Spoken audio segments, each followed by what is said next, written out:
नौनादा मुंसिफ TV में आपका इस्तकबाल। आप देख रहे हैं तेलंगाना न्यूज। शुरुआत करेंगे हेडलाइंस के साथ। तेलंगाना को आलमी तरक्की का इंजन बनना होगा।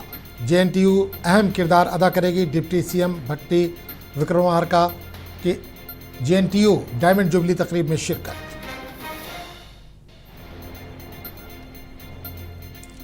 वज़ीर-ए-आला रेवंत रेड्डी पर केटीआर का संगीन इल्जाम। बीआरएस कायद ने कहा 9000 एकड़ सनती अराजी घपले में मुलविस हैं चीफ मिनिस्टर।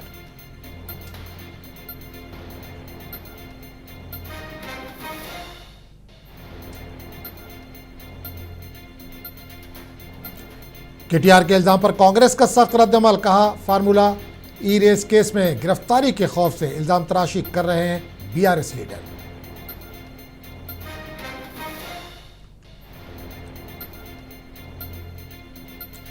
कागजनगर टाउन में शराब की दुकान की मंजूरी पर मुकामी अफराद बरहम। मस्जिद और चर्च के करीब से शराब की दुकान को दूर हटाने का मुतालबा।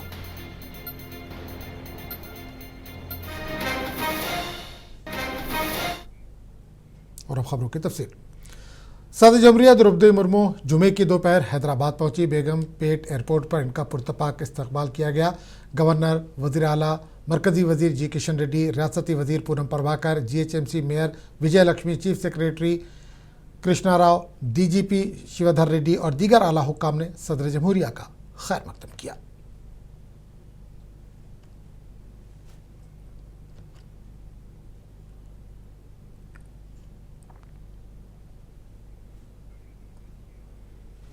हैदराबाद में जेएनटीयू डायमंड जुबली तकरीब का शानदार आगाज हुआ, जिसमें तेलंगाना के डिप्टी चीफ मिनिस्टर भट्टी विक्रमार्का बतौर मेहमान खुसूसी शरीक हुए। इस मौके पर इन्होंने मुमताज़ साबिक तलबा को तहनीत पेश की। भट्टी ने यकीन दिलाया कि हुकूमत जेएनटीयू के तमाम मसाइल को संजीदगी से हल करेगी। इन्होंने कहा कि गुज़िश्ता 60 बरस में जेएनटीयू ने लाखों इंजीनियर्स, मौजूदीन और इंडस्ट्री लीडर्स तैयार करके मुल्क को नई समझ दी है। डिप्टी सीएम भट्टी ने अपने खिताब में कहा कि तेलंगाना को ग्लोबल ग्रोथ इंजन बनना होगा और इस मिशन में जेएनटीयू कलीदी किरदार अदा करेगी। इन्होंने बताया कि तेलंगाना राइजिंग 2047 विजन दस्तावेज में तालीम, स्किल्स और रोजगार के शोबों को अव्वलीन तरजीह दी गई है। डिप्टी सीएम ने नौजवानों को मशवरा दिया कि वो बुरी आदतों से दूर रहें और किताबों और लेबॉरेटरी के करीब रहें। We are modernizing technical education with young India skills industry, upgrading ITI into advanced training centers, and our education is very, very important thing as far as the government is concerned. But still we feel education is not a cost, it is an investment in our children's future and our state's destiny. And I assure you, Honorable the government, the legitimate requests of JNTU, including resolution of land lease issues, exemption from lease rent and property tax, and the need for 800 crore for infrastructure renewal will receive serious and sympathetic consideration from the government. This is our shared responsibility to the students, be job creators. Telangana के deputy chief minister ने corporate कंपनियों के नुमाइंदों के साथ खुसूसी इजलास में बड़े ऐलानात किए। भट्टी विक्रमार्का ने कहा कि तेलंगाना मुल्क की सबसे तेजी से तरक्की करने वाली रियासत है। हैदराबाद को सरमायाकारी का आलमी मरकज बनाने के मकसद से डिप्टी चीफ मिनिस्टर ने ये मीटिंग रखी थी। डिप्टी सीएम ने बताया कि हुकूमत 30,000 एकड़ में भारत फ्यूचर सिटी तामीर करवा रही है, जहाँ IT, AI centres, skill university, आलमी म्यार के स्पोर्ट्स स्टेडियम और दीगर बुनियादी सहूलतें कायम की जाएंगी। इन्होंने सरमायाकारों और सनतकारों को यकीन दिलाया कि रियासत में 24 घंटे बरक़ी सप्लाई की सहूलत, मजबूत डिजिटल इंफ्रास्ट्रक्चर मौजूद है और आबी वसाइल और बेहतरीन लॉ एंड ऑर्डर सरमायाकारों के लिए तेलंगाना को महफूज और मुनाफा बख्श मंजिल बनाते हैं। इस इजलास में आला सरकारी हुकाम और बड़ी आलमी कंसल्टेंसी कंपनियों के नुमाइंदे शरीक हुए।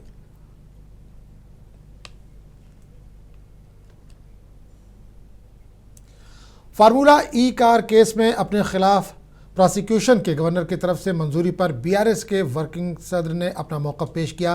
केटीआर ने रियासती गवर्नर के फैसले का खैर मकदम किया। इन्होंने दावा किया कि फार्मूला ई कार केस में इनके खिलाफ कुछ भी नहीं है और हुकूमत इन्हें गिरफ्तार करने की हिम्मत नहीं रखती।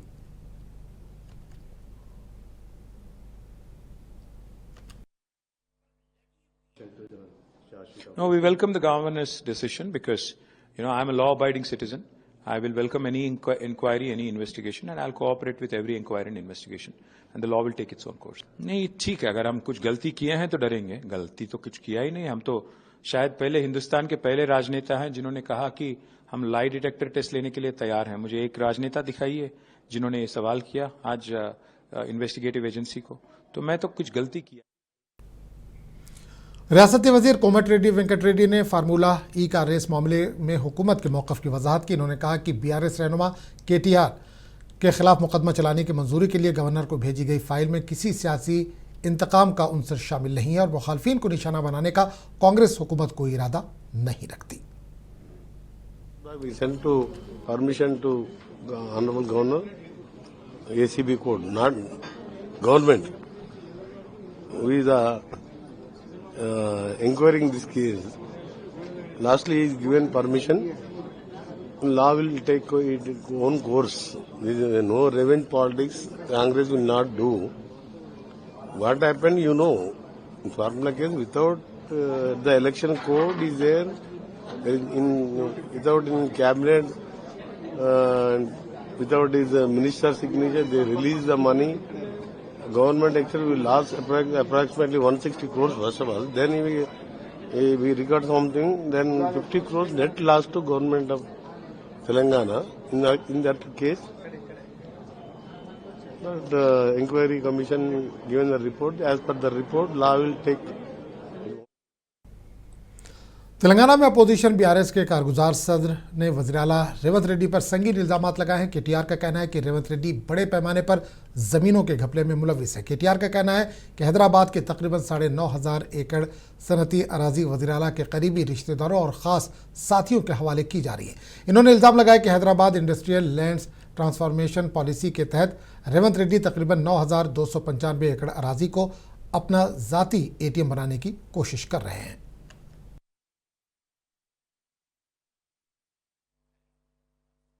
10 years when we were in government, we got multiple such recommendations. What did we do?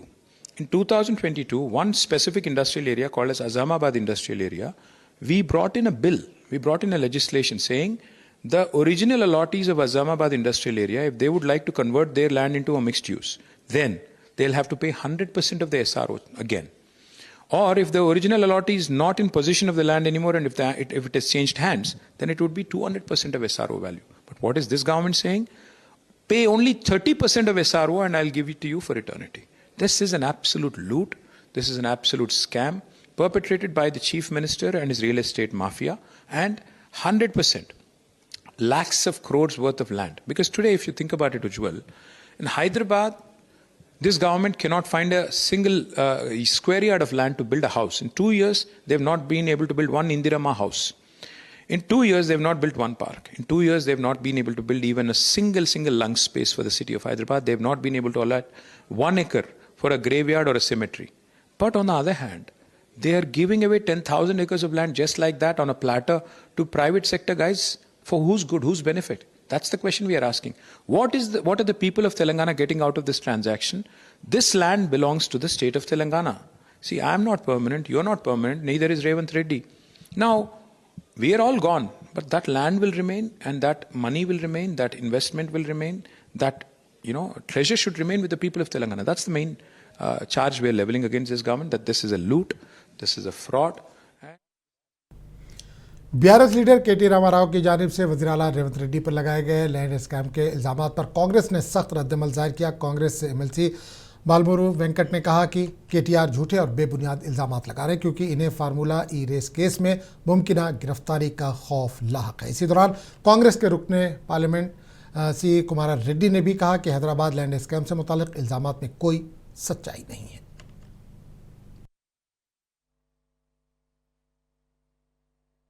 KTR always wants to blame Chief Minister of Telangana, Shri Revanth Reddy and his family members to divert the people's attention in Telangana.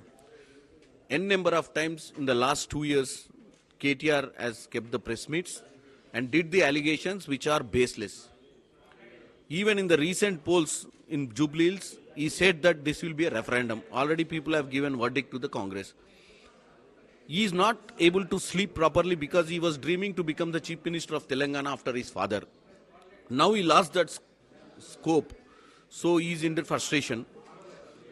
I want to tell to KTR only one thing. Mr. KCR, your father, has started the TRS party, Telangana Rashtriya Samiti, to get the special statehood of Telangana.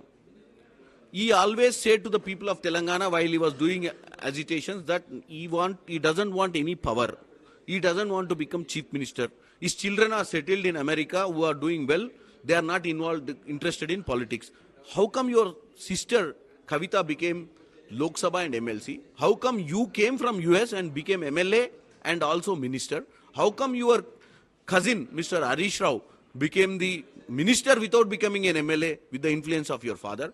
How come your other cousin Mr. Santosh Rao became Rajya Sabha? So 5 members of KCR family have became the leaders. Now Revant Reddy's family, none of the Revant Reddy's family is in the politics. Now you want to blame them in the name of some scams which are not truth. If it is truth, yes, it will be proved. But only doing allegations because you hate Revant Reddy, you don't want to see him as a chief minister doesn't work because people have given mandate for the next 5 years. KTR, with his words, it's very clearly evident that he's afraid of going to jail. And as per the system, ACB has done its duty because they found few irregularities which were not followed. According to that, system is taking action. And as per procedure, the entire evidences will be produced in front of court and court will take a decision what to be done. In spite of that, repeatedly making allegations on Chief Minister and Congress government, this is very clear evidence of KTR has done some fault in this issue. That is why repeatedly stating. Telangana assembly के साबिक speaker ने मेदक जिले से हैदराबाद और दीगर शहरों को बड़ी मिकदार में गैर कानूनी तौर से रेत की मुंतकली का मसला उठाया। बीआरएस के जिला सदर एम पद्मा देवेंद्र रेड्डी ने जिला कलेक्टर को इस जिम्मे में तहरीरी शिकायत पेश की और फौरी कार्रवाई का मुतालबा किया। इन्होंने इल्ज़ाम लगाया कि गुज़िश्ता 1 महीने से मेदक हल्के के मुख्तलिफ इलाकों खुसूसन संगाईगुड़ा, तांडा, हल्दी नाला इलाके से बड़ी मशीनों और टिपर लारियों के जरिए बड़े पैमाने पर रेत निकाली जा रही है, जिसे हैदराबाद, जहीराबाद और बीदर शहरों को स्मगल किया जा रहा है। इन्होंने सवाल उठाया कि मुस्तकीन को रेत दस्तयाब नहीं, मगर हज़ारों टन रेत गैर कानूनी तौर से शहर को कैसे जा रही है। बीआरएस लीडर ने इससे मेदक के अवाम को भारी नुकसान होने का खदशा जाहिर किया। कलेक्टर గారికి बीआरएस పార్టీ ఆధ్వర్యంలో అక్రమ ఇసుక తరలింపు నిలిపివేయాలని చెప్పేసి డిమాండ్ చేస్తూ ఒక రిప్రజెంటేషన్ ఇవ్వడం జరిగింది। మరి మెదక్ నియోజకవర్గానికి సంబంధించి ఏదైతే జానకంపల్లి లాంటి ప్రాంతాల నుండి కావచ్చు, మిగతా ఇతర ప్రాంతాల నుండి ఇటాచీల సహాయంతోని हैदराबाद के मारूफ और तारीख़ी दीनी इदारे जामिया निज़ामिया के बानी का 111वां उर्स शरीफ की तकारीब शुरू हो चुकी हैं। शेखुल इस्लाम बानी जामिया निज़ामिया हाफिज़ मोहम्मद अनवारुल्लाह फ़ारूक़ी चिश्ती साबरी के उर्स में अक़ीदतमंदों और इदारे से मुंसलिक रहे लोगों की काफ़ी तादाद नज़र आई। इसी के साथ जामिया निज़ामिया में जलसे तक़सीम इस्नाद और दस्तारबंदी के प्रोग्राम भी तरतीब दिए गए हैं। जामिया के फाज़लीन और हुफ़ाज़ को एजाज़ पेश किया जा रहा है। आज बाद नमाज असर इन प्रोग्रामों का आगाज़ हुआ। उलमा इकराम, मशाइख़, तलबा क़दीम वाबस्तगान और मुहिबान इदारे के अलावा आम मुसलमान भी इस बाबरकत इजलास में शरीक हैं।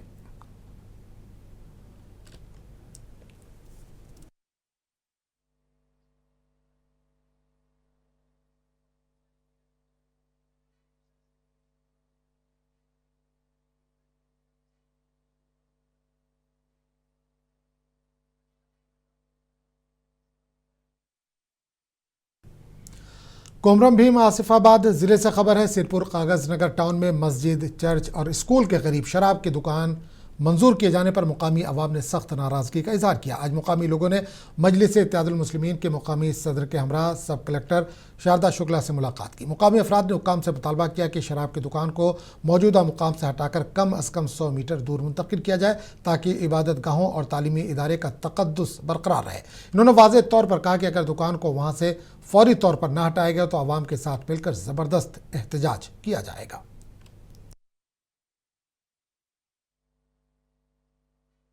आज सिरपुर कागज़ नगर के सरसिलक एरिया के यहाँ पे तमाम लोग यहाँ पर सब कलेक्टर मैडम के पास आए हैं। वहाँ पर जो है एक न्यू वाइन शॉप को ओपन किया जा रहा है। बावजूद इसके वहाँ पर करीब में एक मस्जिद है और एक चर्च है, एक स्कूल है। तो वहाँ के लोगों में काफ़ी बेचैनी पाई जाती है, क्योंकि अगर वहाँ पर वाइन शॉप ओपन होता है तो नौजवान तबका बिगड़ने के चांसेस बढ़ जाते हैं।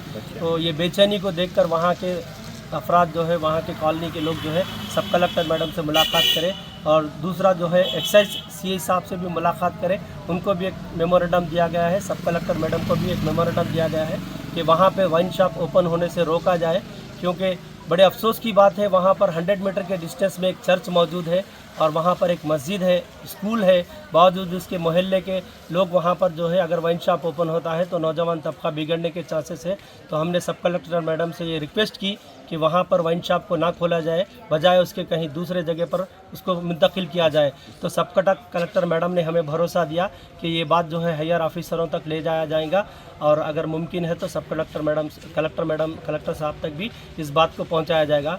तो हम लोग जो है इंशाल्लाह कलेक्टर साहब तक भी जाएंगे, एक मेमोरेंडम कलेक्टर साहब को भी दिया जाएगा, एक्साइज डिपार्टमेंट को भी दिया जाएगा। तो मैं हुकूमत से भी ये डिमांड करता हूँ, ये रिक्वेस्ट करता हूँ कि बराए मेहरबानी उस वाइन शॉप को वहाँ पर रोका जाए, ताकि उस महल्ले के लोगों में जो बेचैनी है उस बेचैनी को।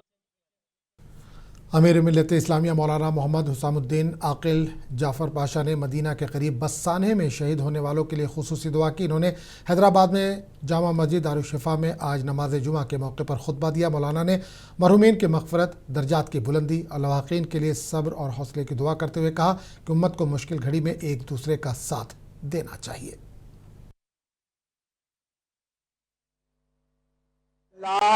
अल्लाह हमारी खताओं को माफ फरमा दे मौला, अल्लाह हमारे गुनाहों को माफ फरमा दे मौला, अल्लाह हमारे गुनाहों को माफ फरमा दीजिए, हमारी खताओं का दरगुजर फरमा दीजिए।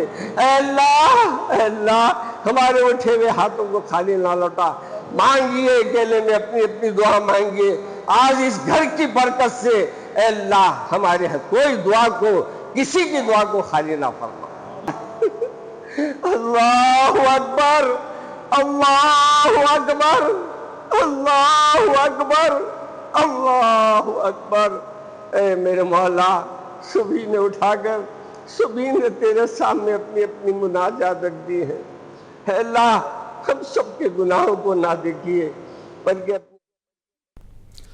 तेलंगाना जागृति की सदर की कविता ने जन्म बाटा प्रोग्राम के तहत रंगारेड्डी ज़िले के मुख्तलिफ इलाकों का दौरा किया। इस दौरान कविता मशहूर दरगाह हज़रत जहांगीर पीरा पहुंची, जहां इन्होंने हाज़िरी दी और अपनी जानिब से चादर शरीफ का नजराना पेश किया। इस मौके पर मीडिया नुमाइंदों से गुफ्तगू करते हुए कविता ने कहा कि दरगाह जहांगीर पीरा रूहानी मरकज़ है, यहाँ आने वाला हर शख्स यकीन और उम्मीद की नई रोशनी हासिल करता है। इन्होंने कहा कि जन्म बाटा प्रोग्राम के दौरान अवामी मसाइल को बराह रास्त सुनने और उनके हल के लिए की जाने वाली काविशों की कामयाबी और रियासत में अमन व अमा के इस्तेहकाम और तरक्की के लिए दरगाह शरीफ में खुसूसी दुआ की गई है।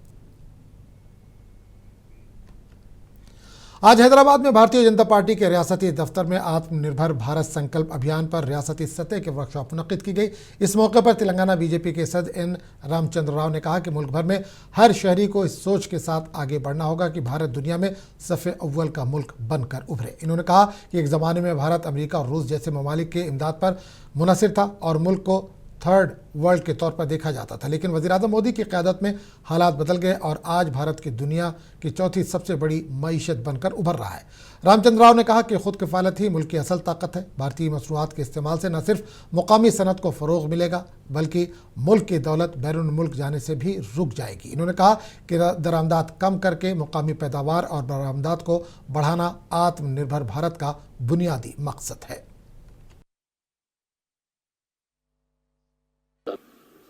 ఈ రోజు మన ఒక వస్తువును మనం వాడమంటా ఉన్నాం, స్వదేశీని ప్రోత్సహించమంటున్నాం. దానికి కారణం ఉన్నది. ప్రపంచవ్యాప్తంగా కూడా ఈరోజు మనం ఏదైతే కొంటామో బయట దేశాల నుంచి లక్షలాది కోట్లాది రూపాయలు మనం ఎక్స్పోర్ట్ ఏదైతే మనం చేయలేకపోయి ఇంపోర్ట్ చేస్తూ ఉన్నాము. మనం ఎక్స్పోర్ట్ చేస్తే మనకు ఆదాయం కూడా దేశంలో ఉంటుంది. మనకు ఈరోజు మన దేశంలో ఉత్పత్తి అయినటువంటి వస్తువులు బయట దేశాలకు మనం ఎక్స్పోర్ట్ చేయాలి. మన దేశంలో ఉత్పత్తి అయిన వస్తువులు మనం కూడా వాడాలి. కానీ విదేశీల యొక్క మోజులతో విదేశీ యొక్క వస్తువుల మీద మోజపడి ఈరోజు అమెరికా లాంటి దేశము, చైనా లాంటి దేశము।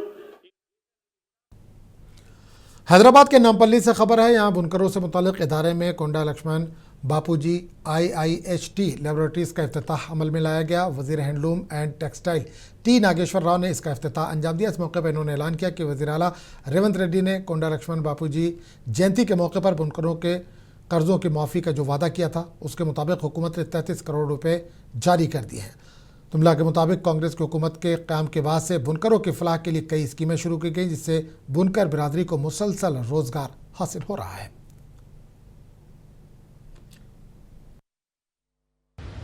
ఈనాడు IIHT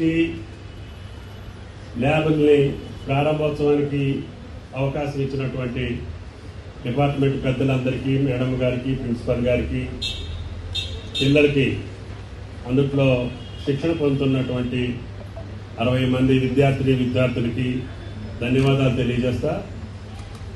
మీకు తెలుసు ఈ IIHT గతంలో వెంకటగిరిలో ఉండేది, ఆంధ్ర ప్రాంతంలో. రాష్ట్రం విడిపోవటం వలన మన రాష్ట్రానికి లేదు కాబట్టి కేంద్ర ప్రభుత్వాన్ని ఒప్పించి ముఖ్యమంత్రి గారు సహా ఒత్తిడి చేసి మన పిల్లలకు కూడా ఈ శిక్షణ, అధునాతనమైనటువంటి శిక్షణ ఇస్తే జీవనోపాధిలో కానీ, స్కిల్స్లో కానీ ప్రపంచంతో పోటీ పడేటటువంటి సంస్థను మనం తీసుకురావాలని చెప్పి పూజ్యులు కొండా లక్ష్మణ బాపూజీ గారి జయంతి సందర్భంగా ఆయన పేరు మీదనే ఈ IIHT तेलंगाना के तलबा ने उड़ीसा में मुनक़िदा चौथी Eklavya model residential school national sports meet में मजमूई चैंपियनशिप अपने नाम कर ली। रियासत ने मुख्तलिफ मुकाबलों में 230 मेडल्स जीतकर रिकॉर्ड कायम किया। 23 इदारों से ताल्लुक़ रखने वाले 580 तलबा ने तेलंगाना की नुमाइंदगी की। तेलंगाना ने 714 पॉइंट्स के साथ तारीख साज कामयाबी हासिल की। वज़ीर आला रेवंत रेड्डी ने इस तारीखी कामयाबी पर तलबा और कोचेस को मुबारकबाद दी। मुकाबलों में मुल्क के 22 रियासतों के 5,500 तलबा ने हिस्सा लिया था। रियासती वज़ीर लक्ष्मण और आला अहदेदार भी इस मौके पर मौजूद थे।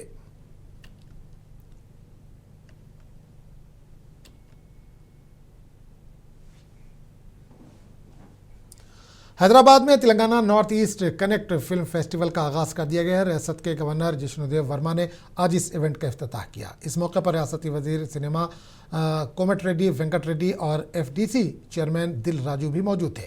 प्रोग्राम का आगाज़ प्रसाद IMAX में हुआ, जहां गवर्नर और रियासती वजीर ने मीडिया सेंटर और फिल्म स्क्रीनिंग का इफ्तिताह अंजाम दिया और चंद मिनट तक इफ्तिताही फिल्म का मुशाहिदा भी किया।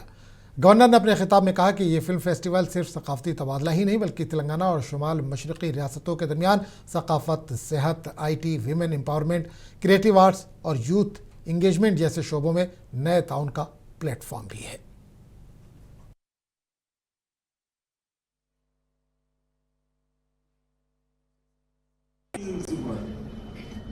This is to illustrate how this medium is strong. And I would like people from Telangana to watch this film from Northeast. It's a very rare opportunity. It's a rare opportunity that filmmakers have come together from Northeast to screen their film in Telangana. And I would ask the delegates from Northeast also to watch the Telugu movies of a different genre. Of course, they watch the commercial movies on their phones and all that, but they should watch this Telugu movies made of a different genre. Because in this sharing, there will be sharing of knowledge and sharing of expertise, sharing of techniques of filmmaking. Will go a long way. As I said, this festival is to unravel many aspects of knowledge. It is not a festival for festival's sake. Yesterday I was saying also, we'll go back with good memories, and along with those memories we'll take. इस bulletin में फिलहाल इतना ही। अगले bulletin में आपसे फिर मुलाकात होगी, तब तक के लिए इजाज़त दीजिए। आदाब।